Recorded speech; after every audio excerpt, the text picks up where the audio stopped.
Salat apa saja yang dimaksudkan di sini? Yang pertama kali, mari kita lihat turunan hadis Nabi SAW dan praktek beliau saat di bulan Ramadan. Turunkan dulu ke ayat Qur'annya. Ibadah salat ini, itu menyempurnakan puasa kita. Kalau puasa di siang harinya, maka yang ini dianjurkan di malam harinya. Dan disebut kesempurnaan dari puasa. Saya turunkan dulu ayat yang belum dituliskan tadi. Quran surah kedua, ayat 187. Langsung di pertengahannya saja, supaya tidak terlampau panjang dibacakan. Wa kulu washrabu hatta yatabayyana lakumul khaytul abyadu minal khaytil aswadi minal fajr. Thumma atimmus siyama ilal lail. Thumma atimmus siyama ilal lail. Kemudian sempurnakanlah puasa itu sampai dengan ke malam harinya. Ada yang menerjemahkan ila itu muqaddimatul lail, di puasa dari fajar sampai dengan menjelang malam, maksudnya maghrib. Ada yang menerjemahkan ilal lail dengan mengerjakan ibadah malamnya. Apa ibadah malamnya itu yang dicontohkan oleh Nabi? Kita turunkan kemudian hadis-hadisnya. Baik. Hadis Muslim nomor hadis 749 dari Ibnu Umar radhiyallahu taala anhuma. Saya simpan sedikit ini. Dekatkan begini. Baik. Redaksi nabinya qama. Dari kata qiyam. Yang dimaksudkan salat di sini. Salat. Dari mana tahunya? Teruskan hadis Muslim nomor hadis 249. Salatul laili, salat yang dikerjakan di waktu malam itu. Kalimat qama disebutkan dengan kalimat salat yang dimaksud salat. Pertama, waktunya malam. Salatul laili, salat malam. Kalau sudah ada kata laili, al-lail itu menunjuk kepada waktu. Ada al-lailah pakai ta, ada al-lail tidak pakai ta, itu berbeda. Kalau tidak menggunakan ta menunjuk kepada waktu, waktunya terbentang dari ba'da isya sampai dengan menjelang fajar. Ini yang dimaksud dengan lail, al-lail, tidak pakai ta. Kalau menggunakan ta al-lailah itu artinya ada momen istimewa di malam itu. Ingat, kalau pakai ta ada momen istimewa yang tidak ditemukan di malam-malam lainnya kecuali di situ saja. Karena itu ketika Allah menerangkan tentang Lailatul Qadar, kemuliaan Al-Qadar bukan menggunakan lail tapi lailah. Inna anzalnahu fi Lailatul Qadar, bukan fi Lailil Qadar, tapi lailah karena ada yang istimewa di situ. Jelas ya? Baik, tapi sama-sama menunjuk malam. Jadi al-lail itu malam, laili, lela, lila, leli, layali itu malam. Ibu lili, ibu malam-malam. Baik. Salatul lail, salat malam. Baik. Salat malam itu jenisnya apa saja? Tahan, saya belum teruskan hadisnya. Kembalikan ke Quran tadi yang telah Anda catat. Quran surah ke-17 misalnya, kita ambil ayat ke-79-nya. Fokus. Wa minal laili fatahajjad bih. Paling kiri sebelah atas.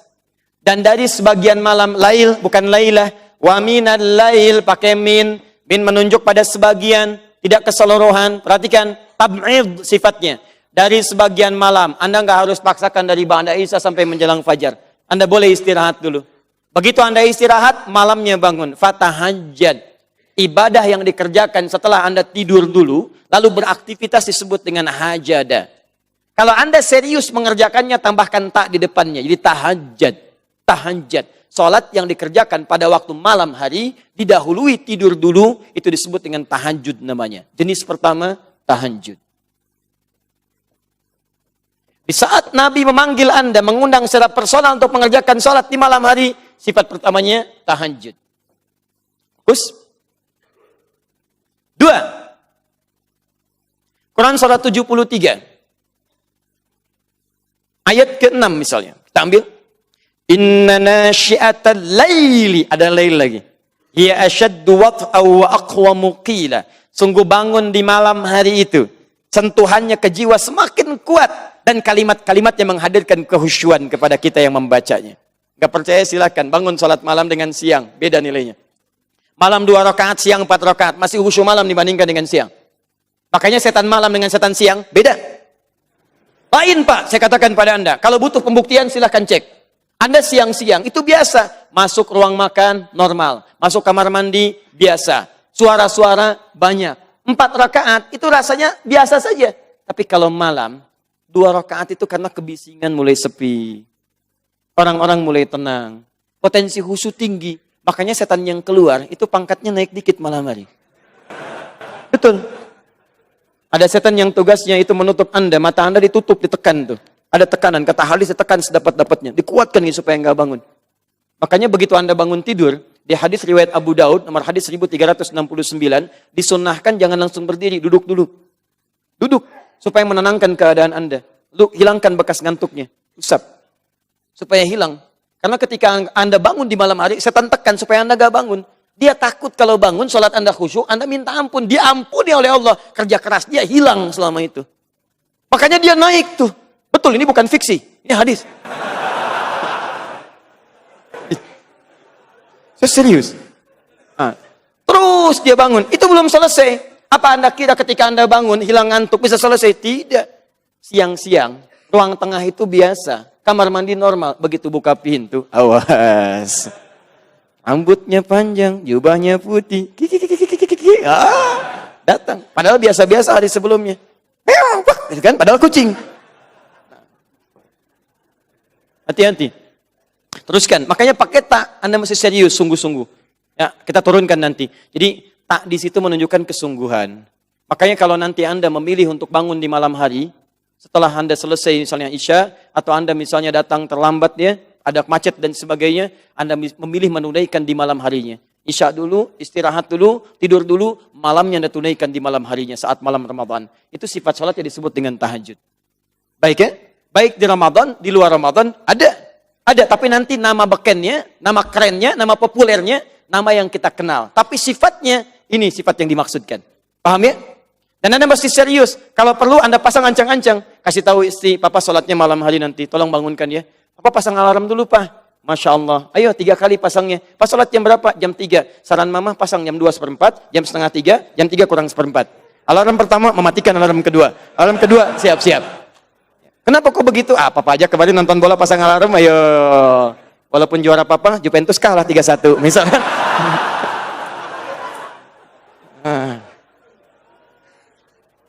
Saya nggak pernah nonton begitu. Itu ngabisin tenaga, ngabisin waktu. Tapi saya baca gitu, saya senang baca. Saya tahu kemarin Rossi ada insiden dengan Marquez itu kan, di tikungan sekian saya tahu. Udah marah-marah, Marqueznya datang mau minta maaf dengan bos Hondanya, tapi kemudian ditolak oleh Asensio. Asensio itu tangan kanannya Rossi dan dia dekat sekali dengan Rossi, sahabatnya. Nanti kapan-kapan kita bahas lah ya. Baik. Ustaz, mereka itu balapan, berusaha untuk masuk surga. Kok tahu? Ihdinas siratal mustaqim, tariknya lurus. Tafsiran yang tidak tepat. Jadi Anda nggak bisa baca Quran, baca terjemah, memahami sendiri, itu repot. Anda mesti belajar, ada tafsir, ada ulama, dilihat. Nggak bisa baca Quran sekarang terjemahan disimpulkan, bisa salah. Ada orang baca Ali Imran 92. Dia baca, Masya Allah. Belum sempurna amalan kalian. Lan tanalul birra hatta tunfiqu mimma tuhibbun. Dan tanalul birra, kalian tidak akan mendapatkan puncak kebaikan di sisi Allah hatta tunfiqu mimma tuhibbun, sampai kalian bisa menginfakkan apa yang paling kalian cintai. Baca terjemahan. Oh, yang paling dicintai diinfakkan, Allah cintai. Saya infakkan istri saya. Enggak bisa. Bahaya Anda di situ. Maaf Bu ya, ini contoh salah penafsiran. Makanya belajar yang benar. 2. Baik, yang kedua, Quran surah 73 ayat 6 itu umum. Disebutkan bangun malam. Bangun malam ini artinya bisa jadi Anda sebelum tidur itu bisa dimaksimalkan bangunnya. Jadi setelah Anda sholat Isya, Anda sholat lagi, ya, melebihi batas yang standar. Isya kan fardu, di atas itu tambahan, di atas standar. Anda bangun lagi, Anda kerjakan sebelum Anda tidur. Dan di waktu malam tadi, waktu malam ba'da Isya sampai menjelang fajar. Setelah Isya, Anda sholat sunnah ba'diyah. Setelah ba'diyah, Anda sholat lagi. Itu bisa terjadi di bulan Ramadan. Begitu Anda maksimalkan, Anda silahkan. Sebelum Anda tidur, Anda boleh kerjakan. Qiyamnya di waktu malam, berarti disebut qiyamul lail. Qama, salatnya, sifatnya disebut dengan qiyam, dikerjakan di waktu malam. Cuman saya kerjakan sebelum saya tidur. Saya bangun pada malam harinya, qiyamul lail. Ada yang menyamakan qiyamul lail dengan tahajud, ada yang spesifik membedakan. Kalau yang ini diawali dengan tidur, yang ini langsung setelah Isya, salat sunnah ba'diyah, kemudian diteruskan dengan salat lagi. Paham? Saya ingin Anda pahami, bukan cuma sekedar diketahui. Saya hapus dulu. Jadi nanti saat Ramadan, ada sifat bocoran dari Nabi. Fokus baik-baik. Apa bocorannya? Ada satu sholat spesial. Dikerjakan di malam-malam Ramadan. Waktu pengerjaannya malam. Terbentang dari ba'da isya sampai dengan fajar. Cuman kata Nabi, fleksibel mengerjakannya. Karena tidak setiap orang punya kondisi yang sama. Ada orang yang ketika sholat ba'da isya langsung bisa mengerjakan. Allahu Akbar. Isya selesai, ba'diyah. Setelah ba'diyah, dia bangun malam harinya. Setelah itu, setelah sholat langsung, ba'diyah langsung sholat lagi. Maka sifatnya qiyamul lail. Tapi apakah semua orang sama bisa begitu? Belum tentu. Awal Ramadan ada yang masih aktif kerja. Perhatikan bagaimana Nabi memberikan gambaran. Dengan ilham, dengan petunjuk wahyu dari Allah subhanahu wa ta'ala. Diberikan gambaran untuk kemudahan bagi umatnya. Ada yang masih kerja, pulang malam, ada kemacetan di jalan. Tiba-tiba datang ke rumahnya. Masya Allah, jam 10, orang sudah kembali dari masjid, dia baru datang dari kantornya. Apa yang dia lakukan dalam keadaan lelahnya? Silahkan. Istirahat dulu, tunaikan dulu salat isya. Kalau belum kuat langsung salat, istirahat dulu. Tiduran sejenak. Tidur. Ambil misalnya 3 jam, ambil 4 jam. Jam setengah 3 dia bangun. Tunaikan salat malamnya. Tapi di malam bulan Ramadan. Maka ketika dia memilih yang kedua, itu yang disebut dengan tahajud.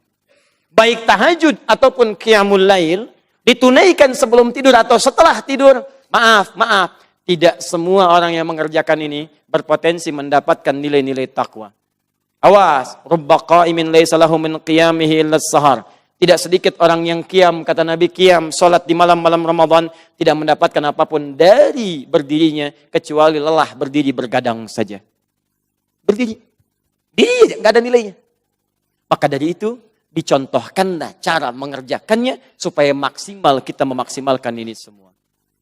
Sekarang bagaimana cara saya mengerjakan? Baik, saya kerjakan qiyamnya sebelum tidur langsung ba'da isya atau di malam harinya. Maka mari kita lihat Nabi mencontohkan dengan 2 sifat ini. 1 iman, 2 ihtisab. Sebentar, sebelum saya teruskan, bisa dipahami penjelasan saya? Jazakumullah khair. Kita teruskan. Saya coba hapuskan dulu yang ini. Ini saya tahan untuk menerangkan turunan yang ini. Alhamdulillah. Kalau Anda bersin, saya suka ingat sahabat saya yang tidak berjumpa, tapi kita insya Allah punya ikatan yang kuat. Namanya Ahmad Muzammil. Orangnya saleh. Masya Allah. Wajahnya memancarkan karisma yang baik dan ahli Quran. Dan kami mengasuh pesantren dulu dengan nama yang sama. Sama-sama Al-Hikmah. Sama-sama di Lebak Bulus. Saya mengasuh Al-Hikmah untuk hafalan Quran. Mahasiswa yang kuliah sekitaran Jakarta. Ada Lipia di Buncit. Ada IIKI juga, ada yang PT IIKI, ada UIN. Kita kumpulkan daripada beraktivitas yang macam-macam. Dan mereka menghafal Quran. Kita fasilitasi dengan gratis. Beliau, Ustaz Ahmad Muzammil, itu yang tahsinnya. Tahsin. Masya Allah. Saking sayangnya Allah kepada beliau. Masya Allah, beda kami cuma 7 tahun usianya. Beliau dari saya 7 tahun lebih. Saya waktu itu 32, beliau 39. Saking sayangnya Allah kepada beliau di hari Kamis, Pak. Tidak mendapatkan Ramadan pada saat itu. Padahal sudah dekat ke Ramadan. Dipanggil pulang. Ya Tuhan nafsul mutmainnah. Ahmad Muzammil, kamu pulang. Pahala kamu sudah banyak. Yuk, orang tahsin kamu dapat pahalanya. Murid kamu sudah banyak. Ada hidayat masih banyak dosanya. Perlu banyak amalan, perlu banyak istighfar. Kamu udah pulang. Sesuai dengan ajalnya. Cara pulangnya itu sederhana, Pak. Indah, gampang. Cuman bersin 2 kali. Hasi, selesai. Ringan gitu. Ya, Ahmad Muzammil, ahli Quran, ahli tahsin, pahala banyak. Ayo pulang, hasin 2 kali, meninggal. Tadi saya lihat banyak yang bersin berkali-kali belum meninggal juga. Ya. Mungkin kita perlu Ramadan. Itu maksudnya. Untuk menambah dan menyusul saudara kita yang telah kembali kepada Allah. Siapa lagi yang mau bersin? Jangan khawatir, keluarkan aja. Karena saya pernah ceramah di Jakarta. Begitu saya terangkan yang ini, mau bersin ditahan-tahan begini. Tenang ya, tenang. Bismillah. Kembalikan ke sini. 1. Hadis riwayat Muslim. Nomor hadis 749. Sebelum sampai ke sini, ini saya bahas yang ini dulu, yang iman dulu. Imanan. Allah. Sekali. Dilakukan karena Allah. Bukan karena yang lain. Kalimat iman pertama di dalam Al-Quran disandingkan langsung dengan Allah yang dengan sifat ghaibnya. Alladzina yu'minuna bil ghaib. Yu'minun bil ghaib. Imannya dilakukan karena Allah yang ghaib.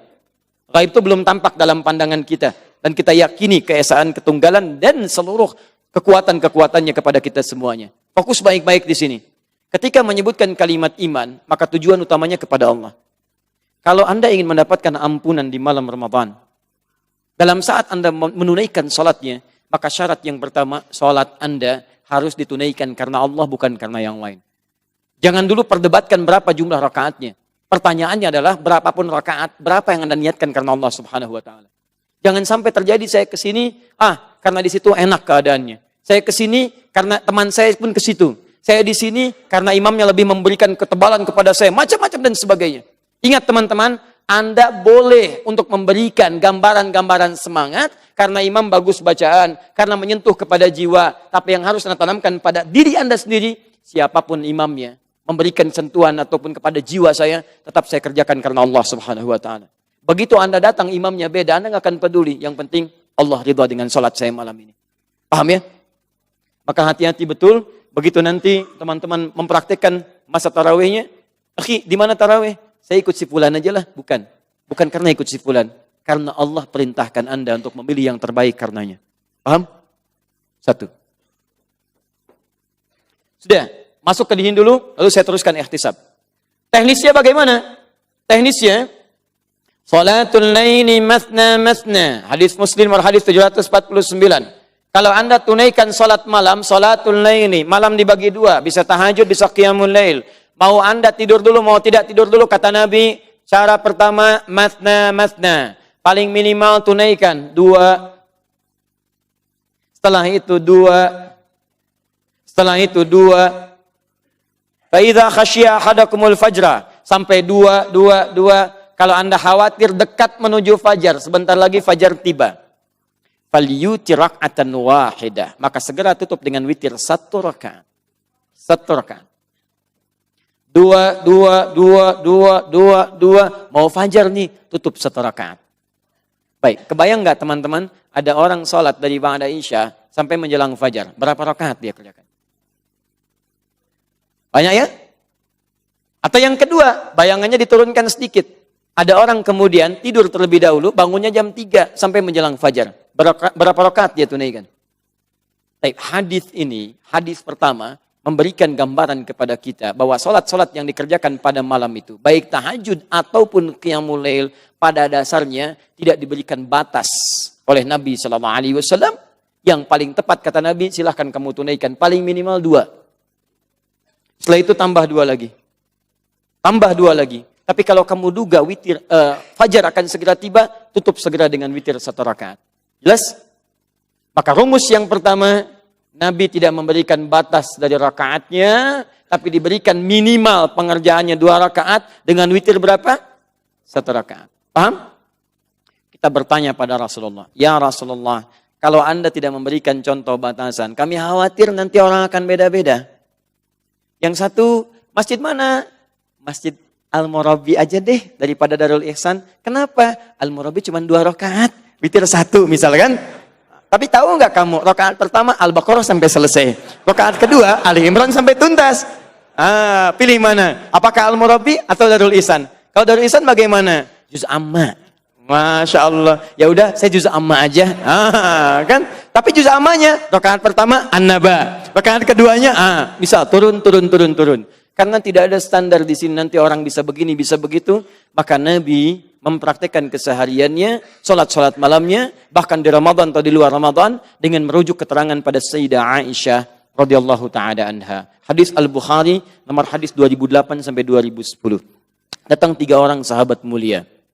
Abdullah bin Mas'ud, Hudzaifah al-Yamani, Ubaid bin Ka'ab radhiyallahu ta'ala anhum jami'an. Sa'alu Sayyidata Aisyah radhiyallahu ta'ala anha an salatin Nabi sallallahu alaihi wasallam fil lail.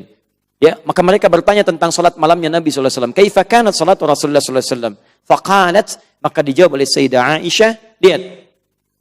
Ma kana yazidu fi Ramadan wala fi ghairi. Sepanjang tinggal di tempat saya, demikian cara menerjemahkannya. Saya saksikan beliau salat di Ramadan ataupun di luar Ramadan. Beliau tidak pernah menambah ala 11 rakaatan, lebih dari 11 rakaat. Di kesaksian Sayyidah Aisyah, saat Nabi berada di rumah beliau, baik di bulan Ramadan ataupun di luar Ramadan, salat malamnya berapa rakaat? 11 rakaat. 11 ini yusalli arba'an. Beliau salat 4 rakaat dulu. Perhatikan beda hadis dengan yang pertama tadi. Thumma yusalli arba'an, pakai thumma. Kemudian salat 4 lagi. Thumma yusalli thalathan, pakai thumma lagi. Kemudian salat 3 rakaat. 4 tambah 4 tambah 3. Berapa? 11. Lihat pakai thumma di sini. Baik, pertama. Saksian kedua, hadis riwayat Ibnu Abbas radhiyallahu taala anhuma di Abu Daud nomor hadis 1369. Beliau melihat pada saat beliau menginap di rumah bibinya Sayyidah Maimunah radhiyallahu taala anha, saat Rasulullah sallallahu alaihi wasallam memiliki waktu untuk bisa hadir mendampingi Sayyidah Maimunah. Beliau membagi ya dari malam sekian hari sekian di rumah Sayyidah Aisyah, malam sekian hari sekian di rumah Sayyidah Maimunah, di rumah Sayyidah Zainab dan seterusnya radhiyallahu taala anhunna jami'an. Ketika waktunya tiba di rumah Sayyidah Maimunah, Ibnu Abbas itu menginap di situ untuk melihat kebiasaan Nabi bagaimana malam harinya. Ternyata kata beliau, karena Rasulullah sallallahu alaihi wasallam adalah Rasulullah sallallahu alaihi wasallam terbiasa bangun di malam hari. Kadang tengah malam lebih sedikit atau kurang sedikit. Kalau di kita kurang lebih disesuaikan 1:30 atau sekitar jam 2. Kemudian ketika bangun itu fajalasa, beliau duduk dulu. Kemudian famasaha biyadi min atharin naum, dengan tangannya beliau menghapus kemudian bekas-bekas ngantuknya. Kemudian faqara'a khawatimu surah Ali Imran, membaca 11 ayat terakhir surah Ali Imran dari 190 sampai dengan ayat ke-200.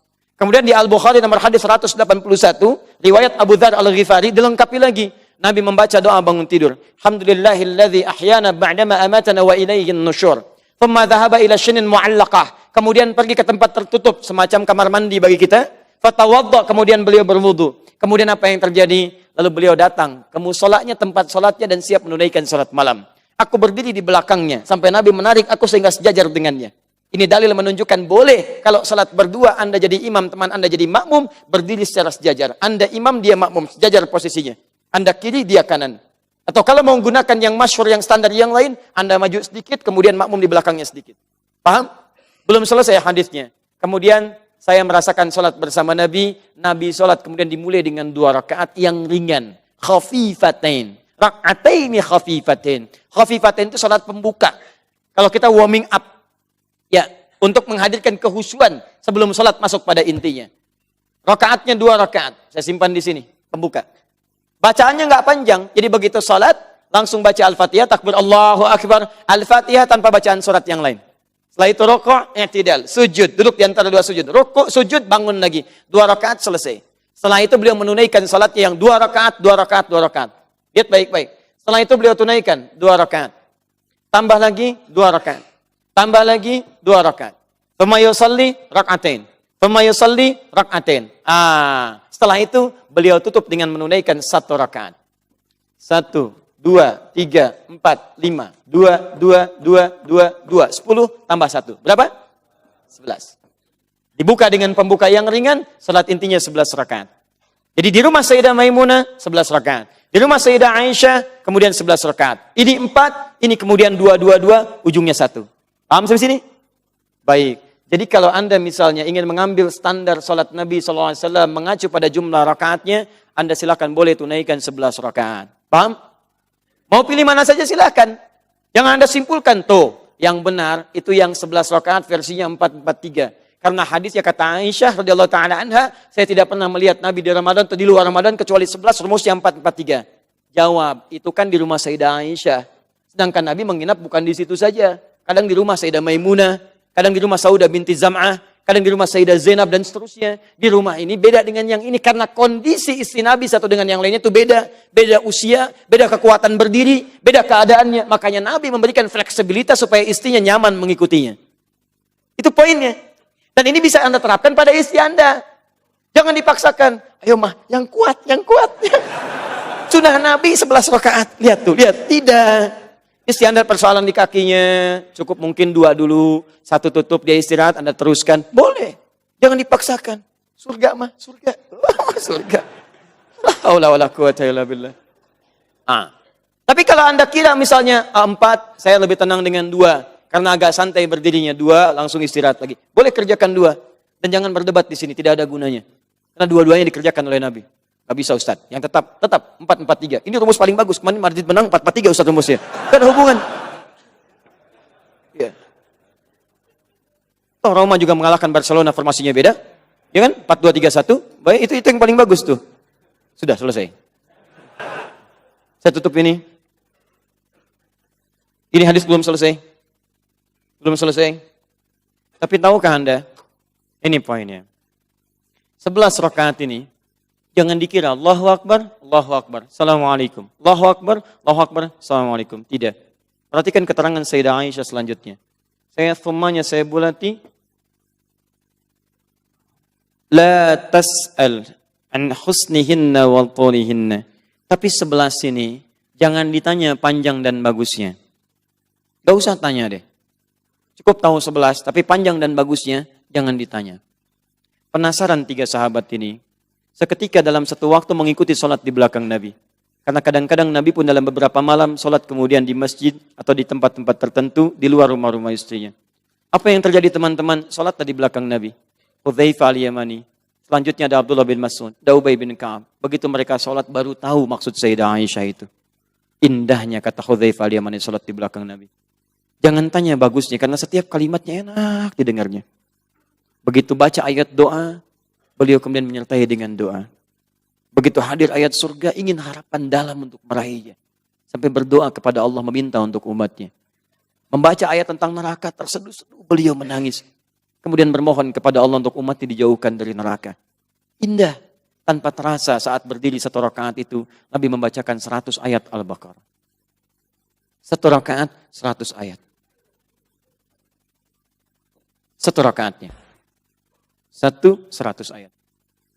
Nah, hadis sahih, siapa yang bisa menunaikan salat malam dalam 100 ayat atau membaca 100 ayat dari Al-Quran, maka dituliskan pahala baginya telah menunaikan salat sepanjang malam. Itu hadis sahih. Maka ini bayangkan, Nabi menunaikan 1 rakaatnya 100 ayat. Nikmat, kata Hudzaifah. Kemudian Abdullah bin Mas'ud juga penasaran, salat di belakang Nabi. Allah ternyata benar. Tidak ada yang paling nikmat kecuali salat di belakang Nabi. Indah bacaannya, nikmat, enak. Tanpa sadar, sudah masuk 100 ayat Al-Baqarah. Dikira akan sama seperti Hudzaifah ruku, ternyata diteruskan. Wah, nikmat. Sampailah ke Al-Baqarah tuntas 286 ayat. Dikira akan ruku, ternyata diteruskan. Sampai Ali Imran. Masya Allah, nikmat. Sampai 200 ayat. Dikira akan ruku, ternyata diteruskan. Sampai An-Nisa. 176 ayat. Sudah 5 juz, 4 halaman. Luar biasa. Balurah ruku. Allahu Akbar. 1 rakaatnya 5 juz 4 halaman. Nikmat. Saking nikmatnya, besoknya gak pada ikutan lagi. Tapi lihat cara bacanya. Bukan karena kelamaan, bukan karena takut lelah, bukan. Kata Abdullah bin Mas'ud, saya ini seringkali menduga saat beliau membaca dengan penuh kenikmatan, apakah di posisi ini akan ruku. Di begitu tenang berdoa, dikira akan ruku, ternyata lanjut. Sering menduga, saya khawatir sholat saya, karena pribadi saya, khawatir kurang khusyuk, karena saya sering menduga apakah di posisi ini Nabi akan ruku. Bukan karena nggak tahan berdirinya, karena nanti Imam An-Nawawi dalam kitabnya At-Tibyan menyebutkan, bahwa setelah sepeninggal Nabi, mereka terbiasa sholat malam, bahkan sampai hatam Al-Quran. Cek di halaman 37 paling kanan sebelah atas. Paragraf pertama baris 1 sampai dengan baris 3. Ada Uthman bin Affan, ada Abdurrahman bin Auf, ada Tamim Ad-Dari, radhiyallahu ta'ala anhum jami'an. Itu terbiasa salat malam sampai khatam Al-Quran. Dan Allah berikan keberkahan pada waktunya. Kalau waktu sudah berkah, gak akan terasa amalan banyak, waktu sedikit. Gak akan terasa. Seperti Ashabul Kahf. Ketika tidur, waktunya panjang 309 tahun. Tapi mereka ketika dibangunkan seakan-akan baru tidur kemarin. Itu luar biasa. Ada orang-orang surga belum teraih, amalan belum banyak, setiap dapat masjid, Masya Allah, tidur. Masya Allah, bangun Pak, sholat, rasanya baru tadi. Sudah waktunya sholat, luar biasa. Nah, lihat, 100 ayat. Maka sepeninggal Nabi, dibiasakan oleh para sahabat. Sholat. Tahan. Ternyata bukan ini saja. Setiap selesai beliau sholat ini, beliau berhenti dulu. Lihat pakai thumma. Thumma itu huruf sambung di antara 2 aktivitas dengan jeda yang cukup panjang. Atof itu ada banyak. Ada pakai fa, ada pakai waw, ada pakai thumma. Ini yang paling populer. Kalau pakai fa, itu cepat tanpa jeda. Dakhala Ahmadu ila jami Darul Ihsan fa Ali. Ahmad masuk ke Masjid Darul Ihsan, kemudian Ali pakai fa. Begitu Ahmad masuk, Ali masuk. Quran surah ketiga Ali Imran ayat ke-38 sampai 39. Nabi Zakaria berdoa kepada Allah di mihrab. Hunalika da'a Zakaria rabbah. Qala rabbi habli min ladunka dzurriyyatan thayyibah innaka sami'ud du'a. Di mihrab berdoanya sambil salat, masih berdiri dalam salat. Berdiri disebut qaim, sedang salat disebut yusolli. Baru selesai doa, belum selesai salat, tiba-tiba selesai doanya turun jawaban ayat 39-nya. Jawabannya pakai fa. Fanadatul malaika. Malaikat langsung menyeru, menyampaikan jawaban dari Allah. Wa huwa qaimun, sedangkan Nabi Zakaria masih berdiri, yusolli fil mihrab, berdiri sedang salat. Jadi baca doa dalam salat dalam berdiri, salat belum tuntas, doanya baru selesai, tiba-tiba langsung dijawab, annallaha yubashshiruka bi Yahya. Allah kasih kabar gembira, Anda akan punya anak namanya Yahya. Jadi antara doa dengan jawaban enggak ada jeda. Selesai doa langsung dijawab. Makanya ulama mengeluarkan fikih dari situ. Kalau Anda ingin cepat dijawab, jadi baru selesai doa, langsung seketika dijawab, keluarkan kebiasaan Nabi Zakaria ketika bermohon pada Allah Subhanahu wa taala. Itu di antara poinnya. Nanti lain waktu kita bahas ya. Itu bukan fiksi. Dua pakai wa. Wa itu ada jeda sedikit. Dakhala Muhammadun ila jami Darul Ihsan wa Ahmad. Muhammad masuk ke Masjid Darul Ihsan, kemudian Ahmad pakai wa. Jadi Muhammad masuk, kemudian Ahmad mengikuti. Ketika Muhammad masuk ada jeda, Ahmad masuk. Tapi kalau pakai thumma ada jeda yang cukup agak panjang. Misal 5 menit kemudian Ahmad masuk. 3 menit kemudian Ahmad masuk. Atau ada panjang luar biasa. Nah, lihat ini. Hadis antara salat selesai, salat satu ke salat yang lainnya menggunakan thumma. Begitu salam, Nabi nggak langsung bangun. Jadi kalau Anda salat malam di malam Ramadan, habis Isya, habis salat sunnah, Anda salat 2 rakaat pertama, begitu selesai, sunnahnya bukan langsung bangun. Duduk dulu, rehat dulu, dan perhatikan apa yang dikerjakan oleh Nabi. Allahumma innaka afuwun tuhibbul afwa fa'fu anni. Ya Allah, Engkau yang Maha Pemaaf. Aku akui aku banyak salah ya Allah. Selevel Nabi yang maksum dijaga dari kesalahan mengatakan, saya mengaku banyak salah. Fa'fu anni. Maafkan saya ya Rabb. Maafkan saya. Nabi itu membaca doa sesungguhnya untuk diisyaratkan pada umatnya karena kita yang butuh. Kalau Nabi nggak minta pun sudah ada jaminan. Kita yang harus banyak minta. Makanya ketika diajarkan kalimat itu gambaran dari Nabi kunci untuk mendapatkan ghufira lahu ma taqaddama min dzambi, supaya diampuni dosa-dosa yang pernah ia kerjakan. Nah, kesungguhan untuk mengevaluasi diri, mengingat dosa-dosa sambil mengucapkan permohonan tadi, itu yang disebut ihtisaban. Paham? Ihtisab itu kesungguhan disertai evaluasi dari hal-hal yang kurang. Kalau Anda menghitung-hitung disebut dengan hisab, pekerjaannya disebut dengan muhasabah. Jadi begitu ada kalimat ihtisaban, bukan cuma salatnya yang diminta. Di jeda-jeda itu, mohonlah ampunan kepada Allah Subhanahu wa ta'ala. Cara mintanya bukan cuma dimintakan dengan kalimat, tapi diingat Anda minta maaf, berarti ada kesalahan. Kesalahan apa yang Anda kerjakan sampai Anda minta maaf kepada Allah? Anda minta ampunan berarti ada dosa. Dosa apa yang Anda kerjakan sampai minta diampuni pada malam itu? Makanya ketika Anda sholat pada kesempatan malam pertama dalam Ramadan, ingatlah dosa-dosa Anda pada saat itu. Jadi begitu jeda, pelan-pelan dulu. Pertama dosa Anda kepada Allah. Ibadah ritual sholat, berapa kali Anda abaikan? Berapa kali Anda bermalas-malasan? Minta ampun. Supaya selesai urusan Anda dengan Allah. Setelah itu dosa pada manusia, mulai dengan ibunda Anda, ayahanda Anda. Berapa kali kata-kata Anda membuat ibu Anda tersakiti? Air matanya mengalir.